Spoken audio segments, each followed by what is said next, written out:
Vol Paris-Delhi 7100 km, soit 9h30 de vol, avec escale et changement à Londres. 7e par sa superficie, 3 287 263 km², environ 6 fois la France. L'Inde forme à elle seule un continent. L'Inde est le deuxième pays le plus peuplé du monde. 1 270 millions d'habitants après la Chine en l'année 2013. Tous les ans et demi, sa population explose d'une France. La langue officielle est l'hindi et l'anglais. L'Inde est bordée à l'ouest par la mer d'Oman, aussi nommée mer d'Arabie, et à l'est par le golfe du Bengale. L'Inde a des frontières communes avec le Pakistan, la Chine, le Népal, le Bhoutan, la Birmanie et le Bangladesh. L'Inde est une république fédérale divisée en 28 États et 7 territoires fédéraux. Nous ferons notre voyage au nord-ouest de l'Inde, dans l'état du Rajasthan, le pays des Maharajas. Le Rajasthan a été formé le 20 mars 1949, quand les anciens États princiers se sont fondus pour la création de l'Inde. Le Rajasthan couvre une superficie de 342 239 km², grand comme les 2/3 de la France, avec 63 300 000 habitants en l'année 2013, soit pas plus de 5% de l'Inde. Il jouxte le Pakistan à l'ouest. Sa géographie est traversée obliquement du sud-ouest au nord-ouest par la chaîne montagneuse des Aravallis. Nous partirons de Delhi sur les routes du Rajasthan à la rencontre des merveilleux monuments de cette région particulière de l'Inde, ainsi que sa population rurale. La meilleure saison pour visiter le Rajasthan est le mois de novembre, la saison sèche. La température y est clémente, de 22 à 25 degrés. Les nuits sont fraîches, 3 à 5 degrés. Le ciel y est toujours clair. Transfert en bus pour la ville de Nawalgarh, dans l'est du Rajasthan. Les camions ne seraient passés inaperçus. Décorés, poussifs et néanmoins puissants, plus nombreux que les voitures, ils sillonnent toutes les routes de l'Inde. La règle de circulation, c'est le plus gros qui a la priorité. Après 7 heures de route pour 260 km, nous arrivons à la grande bourgade de Nawalgarh. Ces routes, pas très bonnes, bourrées de trous, voient circuler une multitude de véhicules décorés. Cet auto-rickshaw richement décoré va faire office de taxi pour cette indienne et son bébé. Le klaxon sert véritablement à communiquer pour les camions, les voitures et les motos. Il en est de même pour les bicyclettes rickshaw où la sonnette est indispensable. Il n'y a pas de règle de priorité.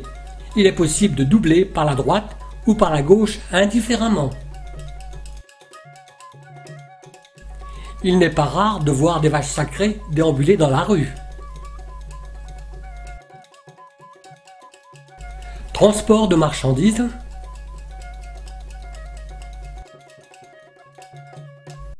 Ici, confection de pelles.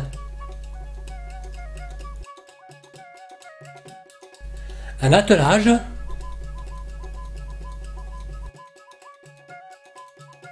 Tout pour les accessoires de voiture. Ici, vente de jus de fruits. Les vaches, bien que sacrées, elles se nourrissent de détritus. En route pour l'école. L'Inde a su conserver certaines coutumes britanniques, comme le port de l'uniforme à l'école. La dépouille des Rajputs était incinérée selon la tradition hindoue. Toutefois, sous l'influence des sultans et des empereurs mongols, dynastie qui régna sur l'Inde de 1526 à 1858, qui se faisaient édifier des tombeaux, les princes Rajputs se mirent à construire des cénotaphes sur leur lieu de crémation. Un cénotaphe est un monument élevé à la mémoire d'un mort, mais qui ne contient pas de corps. Ainsi trouve-t-on un peu partout au Rajasthan de ces petits pavillons ou kiosques coiffés d'un dôme soutenu par 8 ou 4 piliers, reposant sur une plateforme. Les pourtours des coupoles des cénotaphes sont souvent couverts de fresques illustrant des scènes de la mythologie ou des scènes de guerre. Réalisées avec des pigments naturels, à base de safran, d'urine de vache, de suie, de chaux ou d'argile. Plus loin, un puits se signalant de loin par une haute plateforme où se dressent 4 tours. À ces tours est fixée une poulie, permettant de hisser de volumineuses outres d'eau à l'aide d'un bœuf.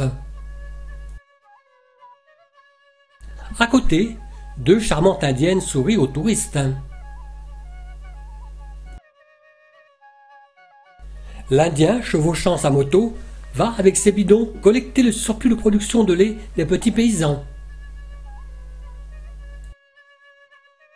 Les havelis ou maisons de maître furent pour la plupart bâties au XVIIIe siècle ou au début du XIXe siècle par de riches commerçants. Le haveli s'ordonne sur une cour intérieure, sur lesquelles ouvrent toutes les pièces de la demeure. Les murs des demeures se parent de peintures aux thèmes variés, mêlant avec bonheur les motifs purement décoratifs, les portraits de souverains, les combats d'animaux ou les scènes de la mythologie hindoue.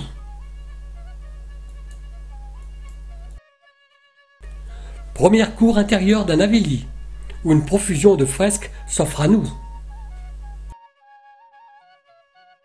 Les faibles précipitations dans la région expliquent leur conservation au cours des siècles.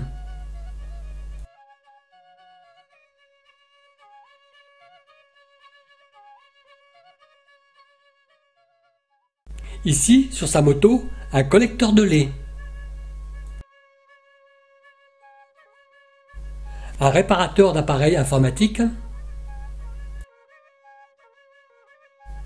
La publicité se mêle souvent avec les fils électriques. Boutique où vous trouverez toujours quelque chose pour calmer votre faim. Les murs extérieurs des havelis sont plus ou moins ouvragés. Dans les secteurs modestes, ils sont simplement planchis à la chaux. Une bande de couleur souligne les ouvertures. Dans les quartiers aisés, ils sont entièrement sculptés de motifs géométriques et floraux. Une porte d'entrée,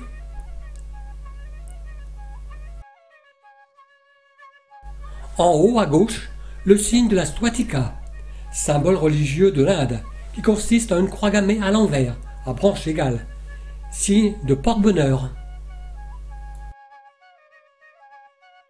Ces havelis, souvent habités par de riches négociants marwaris, poussés par d'impérieuses nécessités économiques, avant qu'ils ne soient contraints de quitter leur région natale, et d'émigrer dans les grandes villes, pour s'y convertir dans le commerce du textile, tout en laissant un gardien des lieux pour le touriste. Plus loin, un riche cénotaphe de Maharaja. Un fontainier distribuant de l'eau potable. Marchand ambulant de cacahuètes.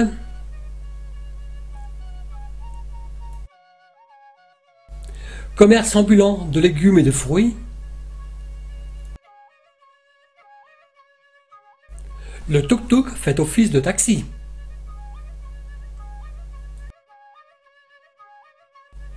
Les femmes se cachent le visage pudiquement pour pouvoir jeter des coups d'œil furtifs, timides derrière les plis. Puis, soudainement, elles laissent tomber leur voile, balancent les épaules et se fondent dans le brouhaha de la rue. Jeunes adolescentes dans leur sari. Et nous quittons Nawalgarh. Porte d'entrée de Jodhpur, la ville aux murs roses, repeinte à l'occasion de la venue du prince de Galles en 1876. Non loin de là se dresse l'extraordinaire Hawa Mahal, plus connu sous le nom de Palais des Vents. Sur 5 étages, sa façade ornée de niches ne compte pas moins de 963 fenêtres incurvées, qui permettent de capter les courants d'air, auxquels l'étonnante bâtisse doit son nom. De petites ouvertures en forme d'alvéoles permettaient aux femmes du harem du Maharaja de contempler le spectacle de la rue et des manifestations publiques des regards indiscrets. Le palais d'Amber, à 10 km au nord de la ville de Jaipur, a été créé au temps de l'époque prospère de l'alliance avec les Mongols. Les Mongols, dynastie qui régna sur l'Inde de 1526 à 1858.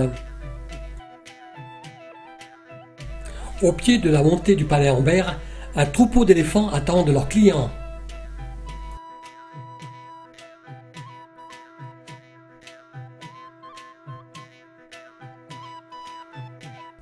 Par nombre de 4, les touristes montent sur la nacelle de l'éléphant. Pour beaucoup de touristes, monter à dos d'éléphant est le must d'une visite à Amber.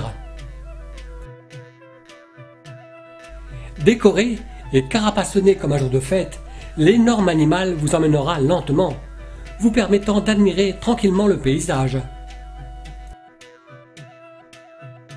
L'entrée se fait par la porte du soleil levant, suffisamment assez haute pour laisser passer les pachydermes. C'est ici que l'on descend à dos d'éléphant, une vaste esplanade entourée de bâtiments qui servaient autrefois de casernes, d'écuries et de logis au personnel du palais. Les cours sont entourées de luxueux palais, dont le Ganesh Pool. Construit en 1640, il donne accès à un dédale de palais et jardins privés des souverains. La porte de Ganesh Pool, décorée de peintures murales. Plusieurs pièces remarquables par leur décoration murale. Le palais des miroirs est orné et recouvert de mosaïques de verre multicolores et de bris de miroirs du sol au plafond.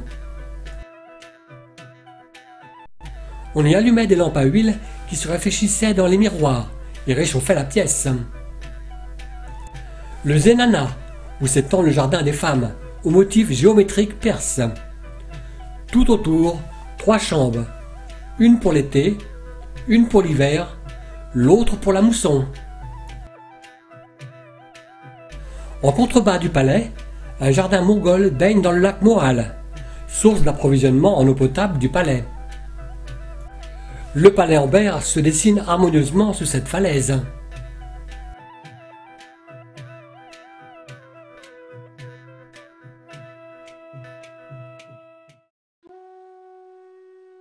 Nous allons assister à la confection de tapis. La laine ou la soie filée est rassemblée en écheveaux. Ce travail est maîtrisé par les femmes. Sur chaque métier, on suspend les écheveaux de laine ou de soie de toutes les couleurs.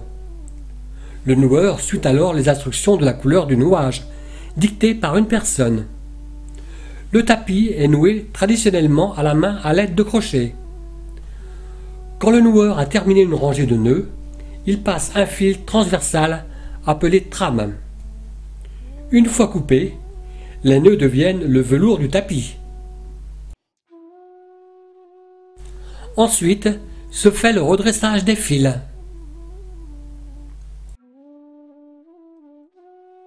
Afin d'obtenir une hauteur uniforme, cette femme coupe le surplus de laine ou de soie, ce qui donne un aspect de velours au tapis. Au dos du tapis, tous les fils qui dépassent sont brûlés au chalumeau, afin que celui-ci ne glisse pas sur son support. Le tapis est lavé plusieurs fois pour débarrasser la laine ou la soie de ses résidus ou du suin. Après chaque lavage, le séchage se fait au soleil pour ressortir l'éclat des couleurs. À peu de choses près, le litre d'essence y coûte le même prix qu'en Occident. Or, le niveau de vie est loin d'y être le même.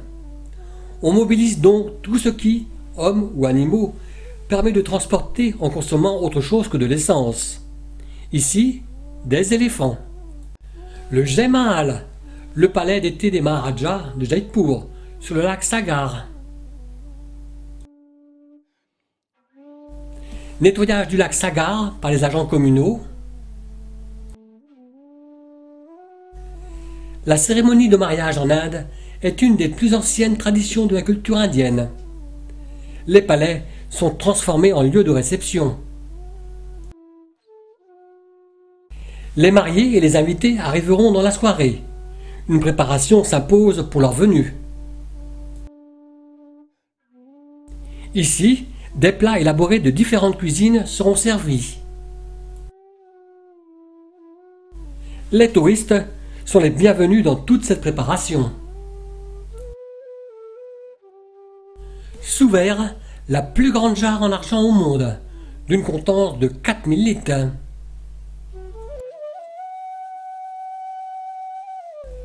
Très beau lieu de réception. Un incroyable bouquet d'orchidées entre autres. Décoration des salles.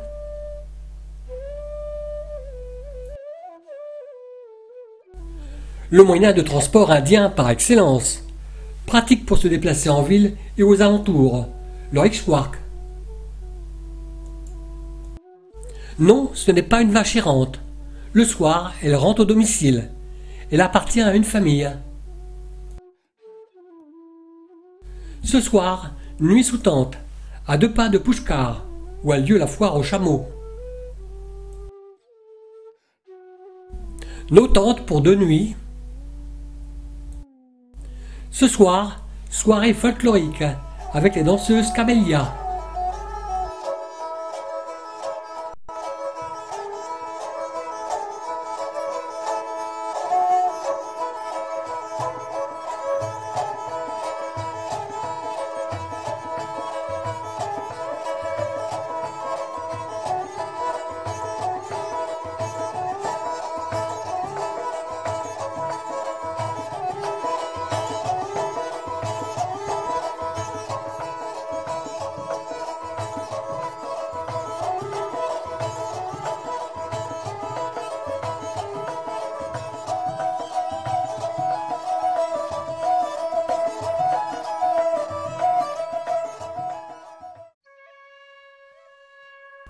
Pour nous rendre au festival de Pushkar, nous traversons un verger de gooseberries, des groseilles à maquereau très prisées dans cette région.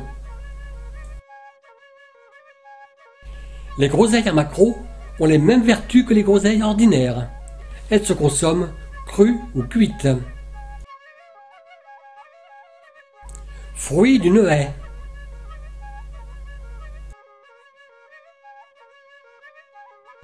Un champ d'œillets d'Inde.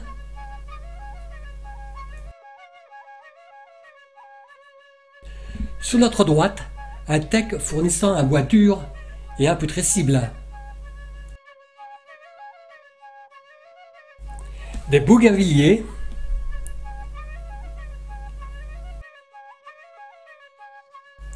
Une autre espèce de fleur.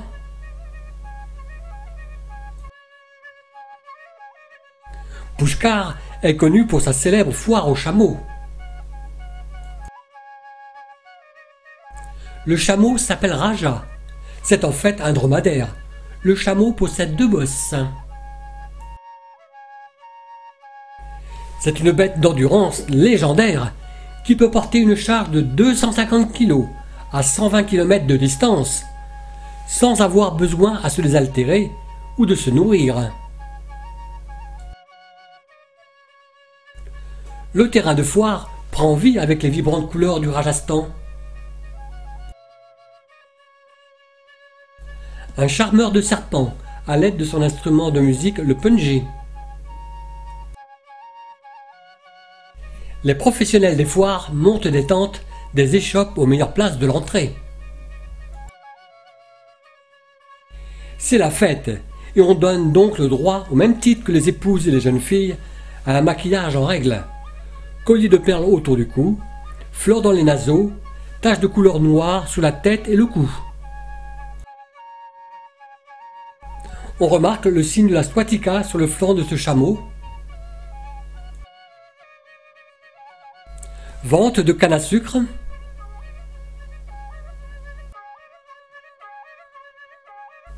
Une échoppe.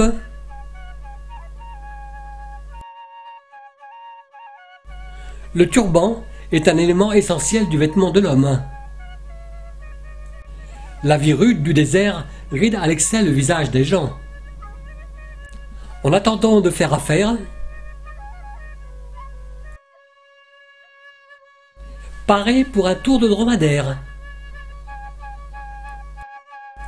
Si vous avez des problèmes avec vos dents, ici un extracteur et arracheur de dents.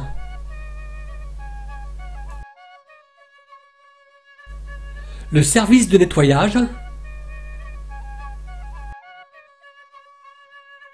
Étal de coutellerie à même le sol. Confection de trous pour cette nouvelle passoire. Vie sur la foire.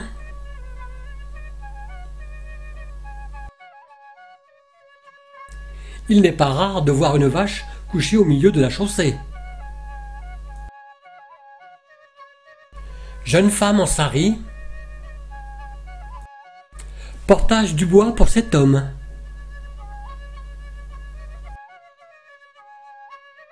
On se demande ce que peuvent porter ces femmes sur leur tête. On remarquera sur la tête de la femme un torchon noué qui l'aidera à porter sa charge. Une vache dans la rue n'est jamais maltraitée, même si elle bloque la circulation. Attroupement de femmes devant cette échoppe de friandises. Les sadus sont particulièrement âgés. On dirait une maison de retraite pour saint homme fatigué de l'errance. Mais il faut encore continuer à demander l'aumône pour manger. Confection de jus de canne à sucre bio.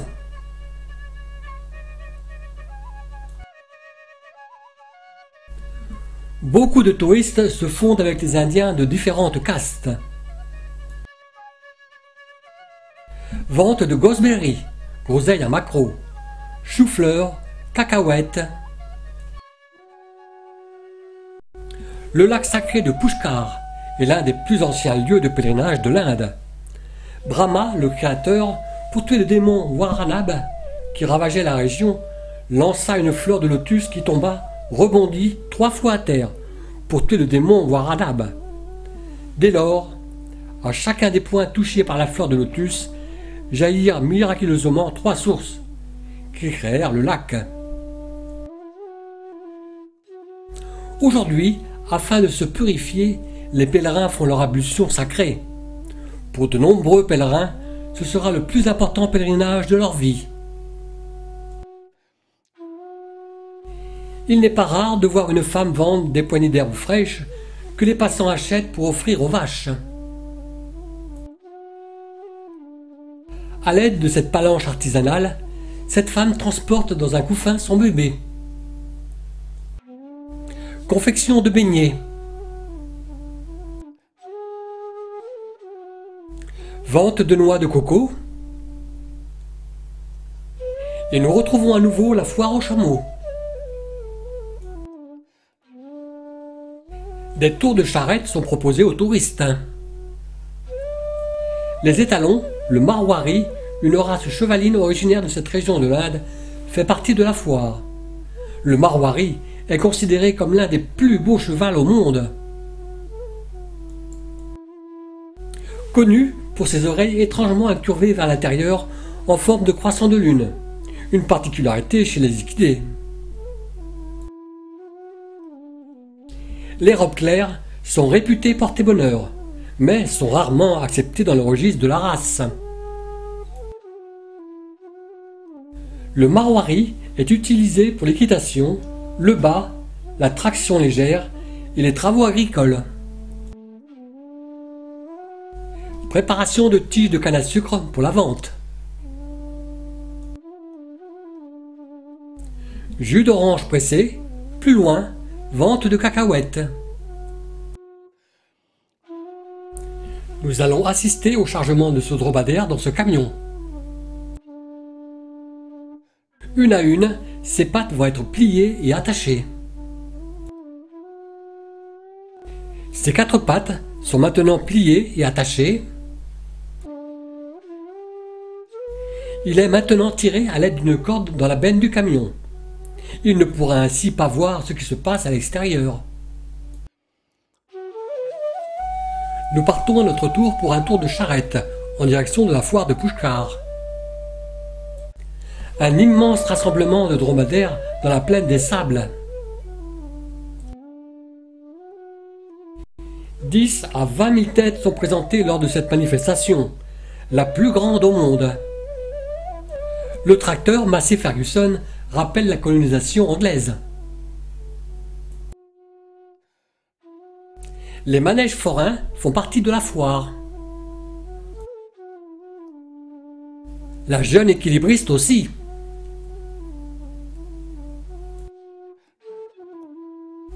Un vendeur de thé.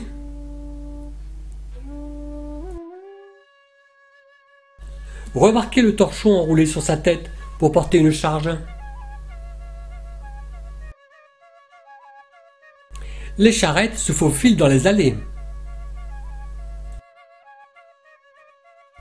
Vente d'ananas. Le type même de l'Indien, le turban et sa barbe. Meule de foin.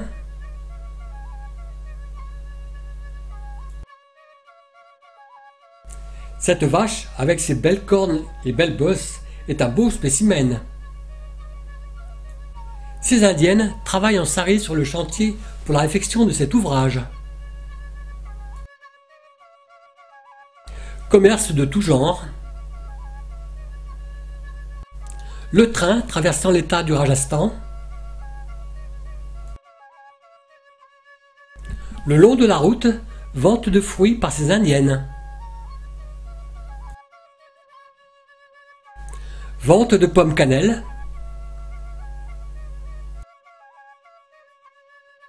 Présentation des pommes cannelle.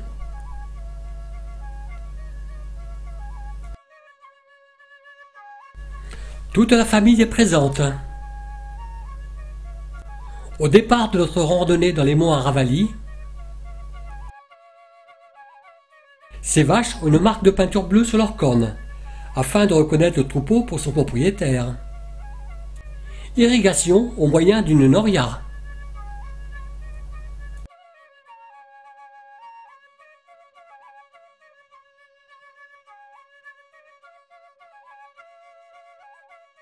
Des grues antigones, qui, en été, se rassemblent par centaines sur les lacs asséchés. Un régime de bananes. L'eau est la source de vie pour la famille. Elle fait donc partie des tâches journalières pour les enfants. Beaucoup doivent y consacrer 4 heures par jour dans les campagnes. L'arbre donnant des pommes cannelle. La pomme cannelle.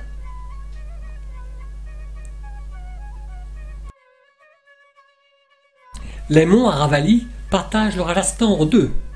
C'est la chaîne de montagnes la plus ancienne du sous-continent. Des fleurs de cytiphale.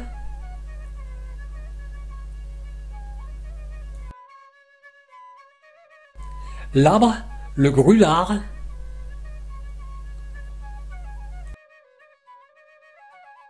Nous nous enfonçons dans le massif des Aravalli.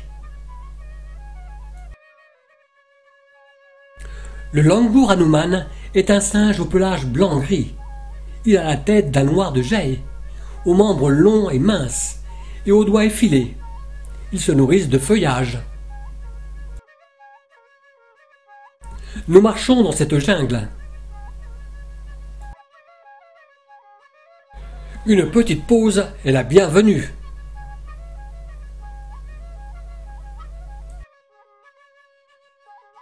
Devant nous, le Kumbhalgarh, un fort mémoire.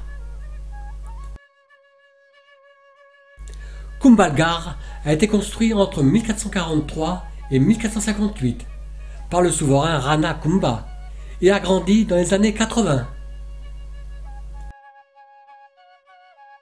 Le fort est construit sur une des crêtes les plus hautes, à 1910 mètres d'altitude.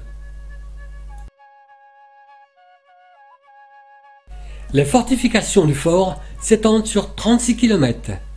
La muraille est indiquée comme la deuxième plus longue au monde, après la muraille de Chine. Thierry, votre serviteur, devant ces murs de 4,50 m d'épaisseur. Ces murs sont percés de 7 portes fortifiées. Sur ces portes, une arme redoutable. Des pics d'acier empêchent les éléphants d'enfoncer celles-ci. Dans ce fort, de charmantes collégiennes nous demandent de les prendre en photo. Elles ne nous réclament rien.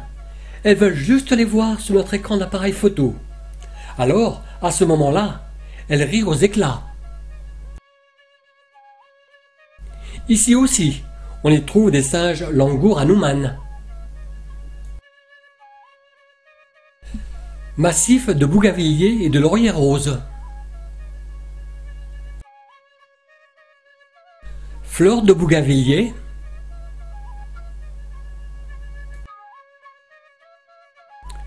Une autre sorte de fleur.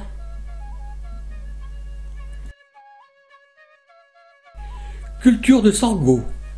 La culture dans les sillons en damier est encore utilisée couramment pour planter 2 récoltes simultanément et pour faciliter l'irrigation de celles-ci.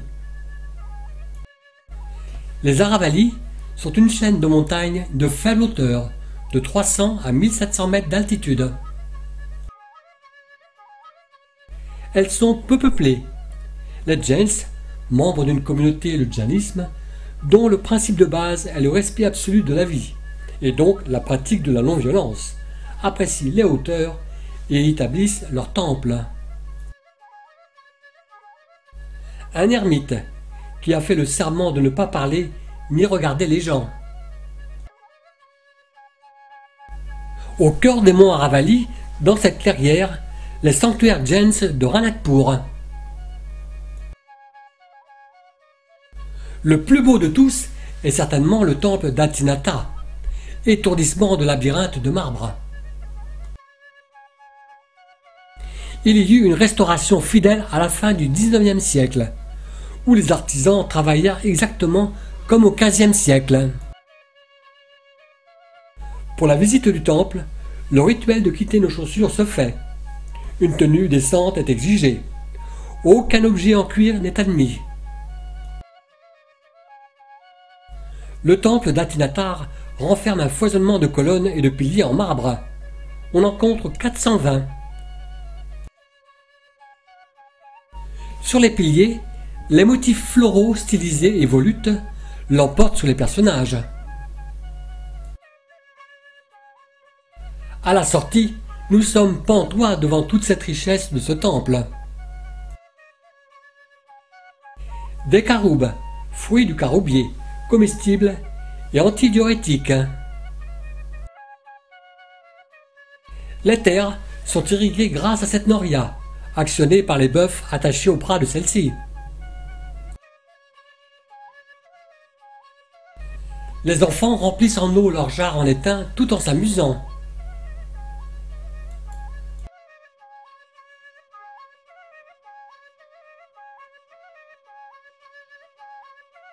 Arrivé à Udaipur, les traditionnelles vendeuses de colliers d'œillets d'Inde 10 roupies pour faire une offrande. Remarquez le sac en réserve au devant de ses pieds. Ici, le temple de Jagdish, édifié en 1857. Le rituel de nos chaussures est toujours présent avant la visite. Le temple de Jagdish est un monument vishnouite du XVIIe siècle, 1624, qui domine de ses 26 mètres de haut la ville d'Udaipur. nous sommes accueillis par un son assourdissant de cloches. Le son de la cloche laisse impassible le recueillement de cette indienne. Du haut de ces 26 mètres courent des frises sculptées aux motifs classiques de danseurs, de musiciens, d'éléphants et de cavaliers. À gauche de cette frise de musiciens, un écureuil.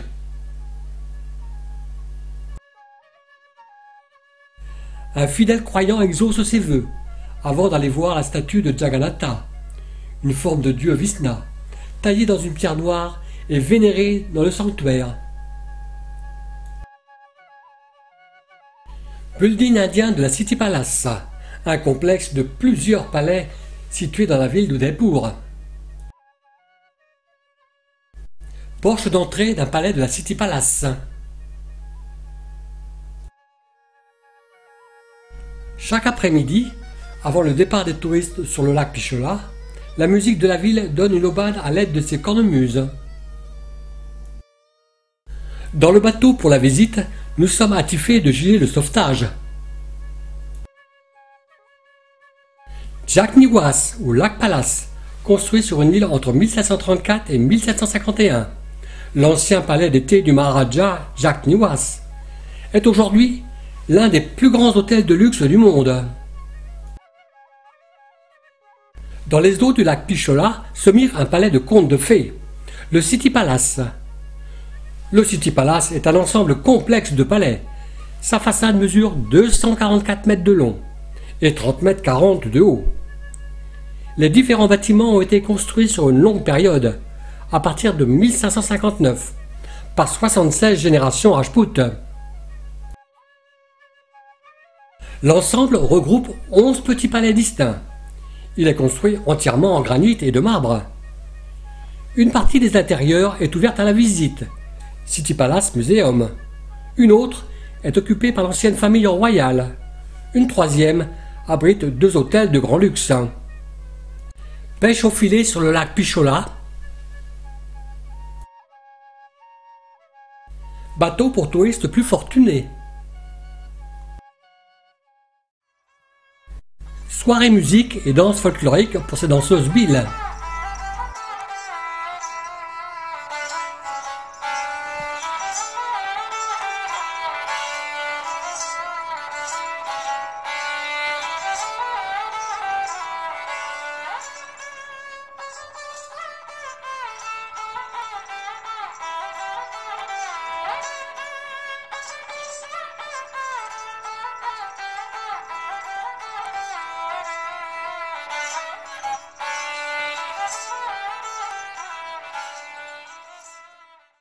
Rue d'Udaipur,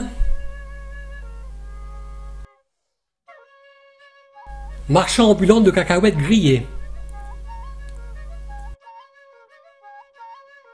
Marchand ambulant de fruits. Marchande de châtaignes d'eau cuites.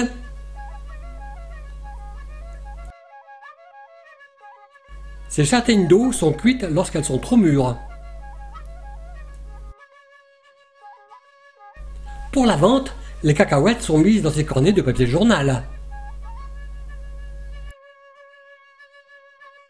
Remarquez ces différents feux pour la cuisine.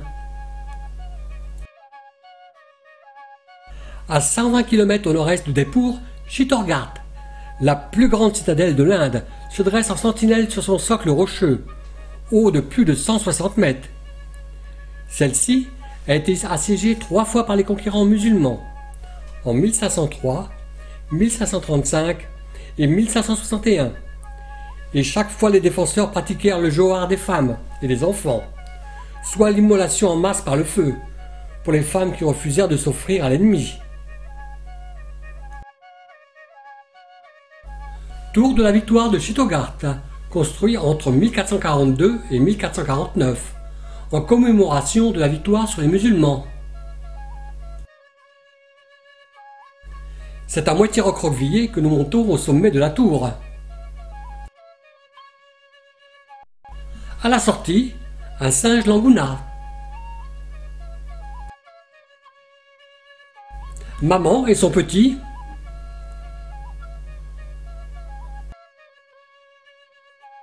Ces singes Languna Hanaman, quelquefois agressifs, posent pour la photo.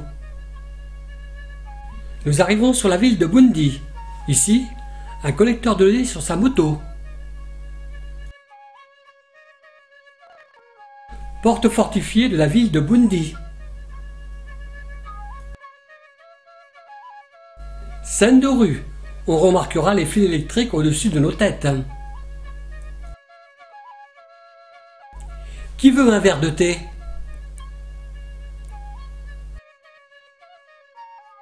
Rencontre d'un éléphant pour une promenade.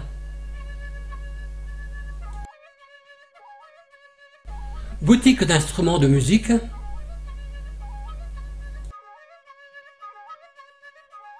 Véhicule de publicité et sonorisation d'une fête.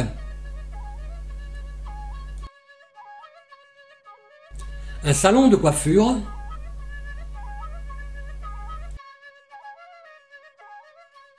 Boutique où ces Indiens y prennent un thé.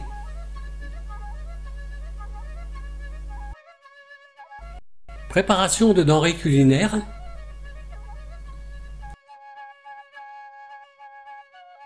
Repassage du linge à l'aide de ce fer à cendre de bois. Nous allons assister à la fête annuelle de Bundi. Préparation du cortège.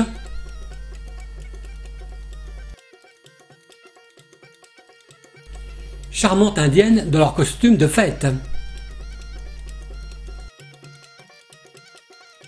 De petites cruches sont mises en place sur les têtes de ces jeunes filles. Première obade par cette musique parée de deux cornemuses. Le cortège sera ouvert par cet éléphant. Un autre style de musique.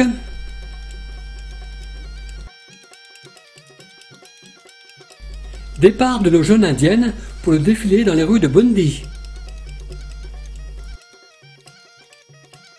On remarquera sur leur tête l'anneau où reposent les cruches.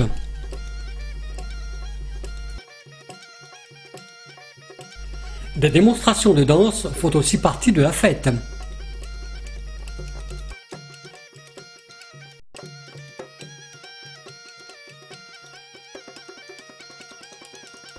La musique attend le départ de leur chef, tout en interprétant une musique de fête.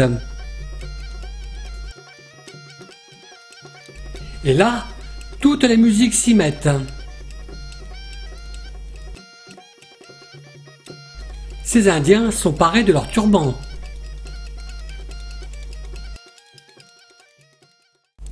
Accroché au flanc de la colline, le palais citadelle de Bundi s'étage en masse compacte.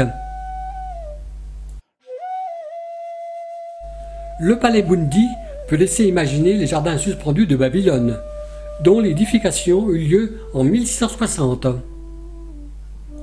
Salle couverte de peintures murales, unique au Rajasthan, qui est en fait une galerie à claustras encadrant une cour carrée. On peut y admirer des fresques murales du XVIIIe siècle, aux tons bleus, pourpre et vert. Les thèmes sont variés: scènes de la vie de la cour, combat d'éléphants, chasse royale, rencontres galantes, Bundi et son lac. Un réparateur de bicyclettes. Ces indiennes, dans leur sari, négocient des bracelets. Tout au fond à gauche, vente de cruches. Et devant nous, vente de légumes, dont ces piments allongés. Vente de pommes, citrons, bananes, kiwis, ananas. Vente de légumes, pommes, dattes.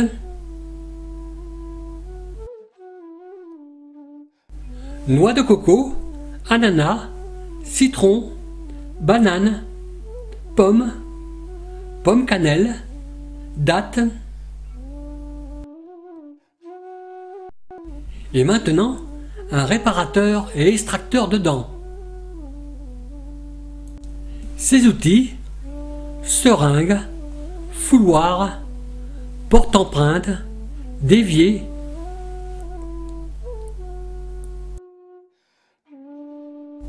un cordonnier cireur, un transporteur de bouteilles de gaz,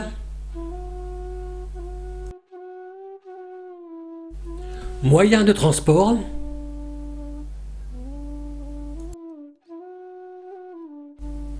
un atelier de couture,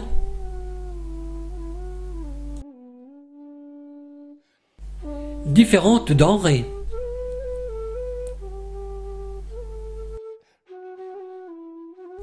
À nouveau un cordonnier et cireur de chaussures.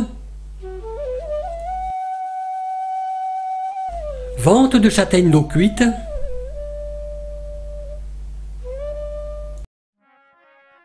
Aucune cérémonie traditionnelle en Inde ne peut égaler la grandeur des mariages dans cette région. À l'origine, le mariage hindou n'est pas une aventure personnelle. C'est un arrangement conclu entre les parents, afin d'assurer la perpétuation de la famille. Dans ce décor somptueux, le linge va se réaliser, après plusieurs rituels hindous.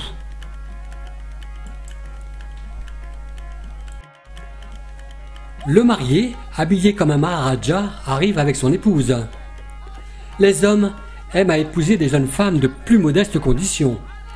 Ils pensent ainsi les satisfaire et les combler. Il n'est pas rare que la famille des mariés emprunte pour la réalisation du mariage. Le couple est présenté à la famille. Notre marié, habillé comme un maharaja,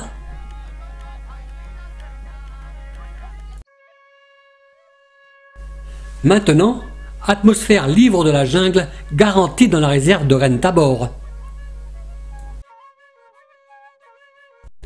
Véhicule pour notre safari dans le parc de 400 km² de Ranthambore, où 34 tigres ont été recensés en 2008. Un martin pêcheur,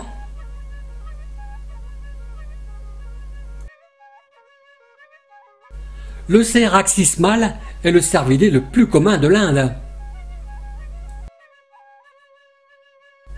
Le Ceraxis, le seul grand mammifère indien dont l'observation est garantie dans le parc. Forêt profonde du parc de Ranthambore où rôdent encore quelques tigres. Le tigre du Bengale, dont sa fourrure varie dans les différentes teintes de roux et d'orange, est barré de stries noires. Le dessous du corps est un peu plus clair, mais rayé de noir également. Ces couleurs lui permettent de se confondre dans son environnement. Il occupe un territoire de 50 à 80 km². La nuit, il chasse et marque son territoire en urinant ou en griffant les arbres.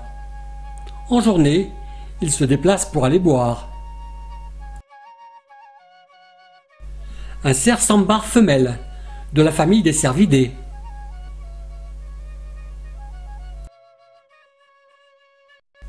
Elle constitue la proie des tigres.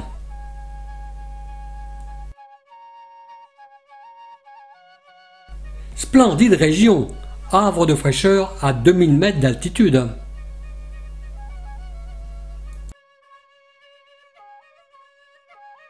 Le labourage des terres se fait à l'aide d'une arrière tirée par 2 bœufs, et ici guidé par ce couple d'Indiens. Arrivé à Agra, ville de l'état de l'Uttar Pradesh. Ici, vente de fruits et légumes. À côté, les cochons contribuent au nettoyage de la chaussée. Une fabrication d'ouvertures métalliques.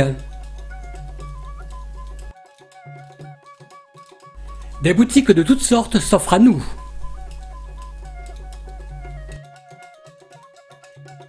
Une circulation dense dans les rues, où chacun roule en parfaite harmonie au son de son klaxon. Les vaches se sont installées et regardent stupidement la circulation. Travaux de maçonnerie. L'échafaudage et l'étayage du bâtiment est fait en bois de bambou. Les femmes en sari vont transporter sur leur tête des briques qui serviront à la construction. Pour cette femme, le maniement de la hachette se fait également en sari. Une incroyable jungle de câbles électriques s'offre à nous.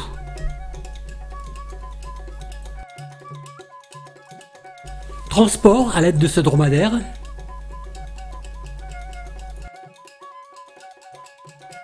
Le tracteur est bien déguisé.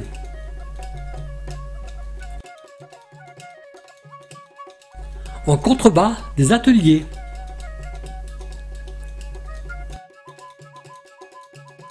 Ici, le tracteur est opéré à cœur ouvert. Bidonville, à proximité de la gare ferroviaire d'Agra. Misère à Agra.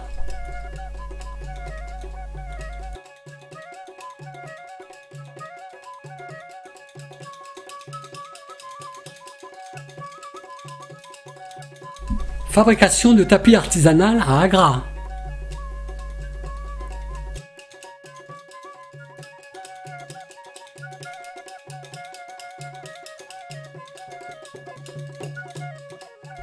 Vente de fruits.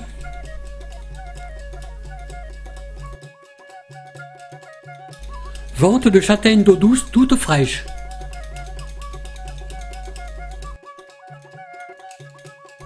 Salon de coiffure.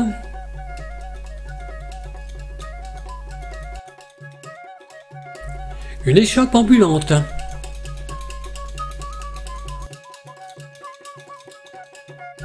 Prise d'un tuk-tuk pour nous rendre à des palais et monuments prestigieux non loin d'Agra. Fatpur Sirki témoigne de manière exceptionnelle la civilisation mongole à la fin du XVIe siècle. L'empereur Akbar décida de sa construction en 1571, à l'emplacement de la naissance de son fils. Lieu où l'empereur et ses hôtes écoutaient de la poésie et de la musique depuis la plateforme, située au centre du bassin ornemental appelé Anuptalo, bassin comparable.